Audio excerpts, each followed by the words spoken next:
अगर कोई पाकिस्तानी विमान इसका उल्लंघन करेगा तो उसके खिलाफ कार्रवाई होगी। पाकिस्तानी हमले के बाद पाकिस्तान ने जो पहलगाम में हमला किया पाकिस्तानी आतंकियों ने, उसके बाद दूसरे ही दिन अपना स्पेस उसने बंद कर दिया था। भारत ने बुधवार आधी रात से ये लागू किया है, जो 23 मई तक जारी रहेगा। भारत के इस कदम से पाकिस्तान में फ्लाइट्स के टिकट महंगे होने तय बताए जा रहे हैं।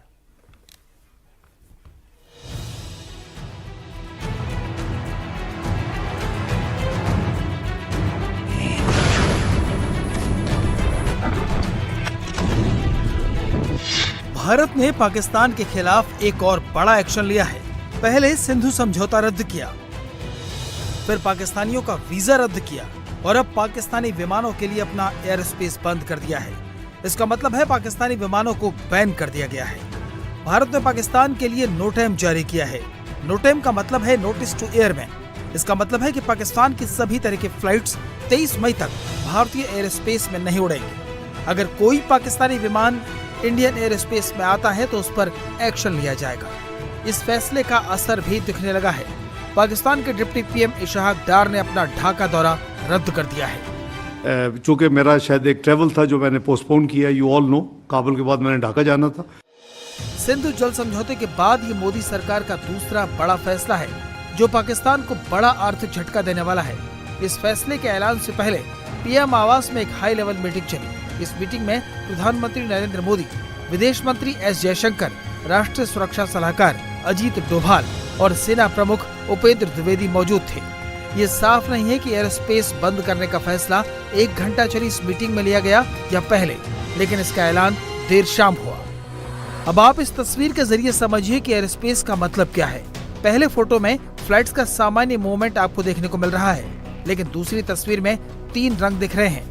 पहला सफेद रंग का एयर स्पेस भारत का है, दूसरा लाल रंग का पाकिस्तान का और तीसरा पीला रंग बांग्लादेश का है। इस सफेद हिस्से में अब पाकिस्तान का कोई प्लेन उड़ान नहीं भर सकता। इसका यह मतलब नहीं कि पाकिस्तान से आने वाली कोई इंटरनेशनल फ्लाइट भारत नहीं आ सकती। नोटाम के तहत पाकिस्तान में रजिस्टर्ड एयरक्राफ्ट या फिर कोई पाकिस्तानी मिलिट्री एयरक्राफ्ट भारतीय एयर स्पेस क्रॉस नहीं कर सकता। एयर स्पेस बंद करने का असर पाकिस्तान की इकोनॉमी पर पड़ना तय है। पाकिस्तान की वो फ्लाइट्स महंगी हो जाएंगी जिन्हें भारत के एयर स्पेस से गुजरना होता है। पाकिस्तान को थाईलैंड, बांग्लादेश, म्यांमार, श्रीलंका जैसे देशों में अपने विमान भेजने के लिए काफी लंबा रूट लेना पड़ेगा। इससे वहां फ्लाइट्स के टिकट महंगे हो जाएंगे। जाहिर है पाकिस्तान की आर्थिक कमर टूटने का वक्त आ गया है और ऐसे में उसने पहलगाम हमला करके बड़ी भूल कर दी है। उसे जवाब देने के लिए दिल्ली में दिन रात तैयारी चल रही है।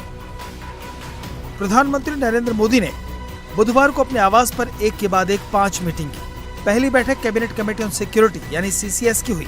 दूसरी बैठक राजनीतिक मामलों की कैबिनेट कमेटी यानी सीसीपीए। तीसरी आर्थिक मामलों की कैबिनेट कमेटी यानी सीसीईए। चौथी बैठक सेंट्रल कैबिनेट की हुई।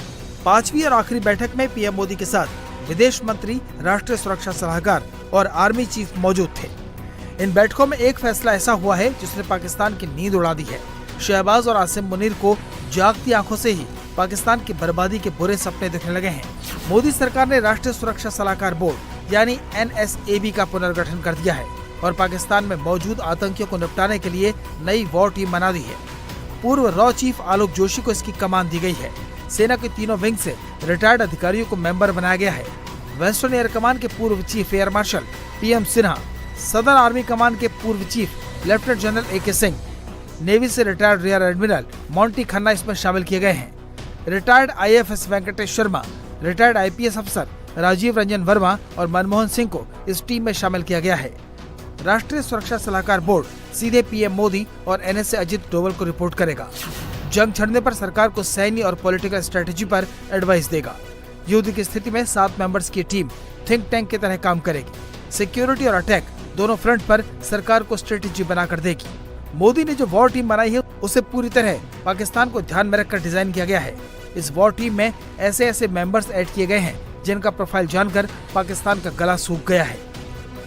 पाकिस्तान को सबसे बड़ा डर आलोक जोशी से लग रहा है। आलोक जोशी रॉ के चीफ रह चुके हैं। उनकी लीडरशिप में रॉ कई बड़े ऑपरेशंस को अंजाम दे चुकी है। पाकिस्तान म्यांमार बॉर्डर पर उग्रवादी संगठनों के खिलाफ अहम ऑपरेशन कर चुके हैं। पाकिस्तान के टेरर नेटवर्क की कमर तोड़ने के लिए सीक्रेट ऑपरेशंस कर चुके हैं। NTRO national technical research organisation की कमान संभाल चुके हैं, यानी इन्हें टेक्निकल इंटेलिजेंस जुटाने का काम अच्छे से आता है। जंग छिड़ने पर उनका रॉ का एक्सपीरियंस सेना के काम आएगा। Retire air marshal PM Sinha के पास वेस्टर्न एयर कमान का एक्सपीरियंस है। पाकिस्तान से जंग छिड़ी तो एयर अटैक का जिम्मा वेस्टर्न कमान के पास ही होगा। जम्मू कश्मीर, पंजाब, राजस्थान वेस्टर्न एयर कमान का हिस्सा है, जहां काम करने का PM सिन्हा के पास लंबा एक्सपीरियंस है। वेस्टर्न कमान के जिम्मे जो एयरबेस हैं, उन पर front liner fighter jets, MiG, jaguar और राफेल तैनात हैं। Retired lieutenant general AK Singh southern army कमान के चीफ रह चुके हैं। AK सिंह के पास कश्मीर में काम करने का लंबा एक्सपीरियंस है। ये LOC पर गोरखा राइफल को कमांड कर चुके हैं। Rear admiral Monty Khanna navy में बेस्ट नेवल कैडेट रह चुके हैं। सबमरीन सिंधु विजय को कमांड कर चुके हैं। इनके पास समुद्र में लड़ाई का अच्छा एक्सपीरियंस है। जंग के हालात में ये नेवी के मूवमेंट और अटैक प्लान को डिसाइड कर सकते हैं। यही वजह है कि पाकिस्तान की टोन डाउन हो गई है और वो इशारे में बातचीत की बात कर रहा है। पाकिस्तान के डिप्टी PM और दूसरे मंत्रियों के ये बयान बता रहे हैं कि कैसे पूरे पाकिस्तान की सिट्टी पिट्टी गुम है। मोदी दिल्ली में बड़े फैसले ले रहे हैं। इस्लामाबाद में शहबाज शरीफ की रातों की नींद उड़ गई है।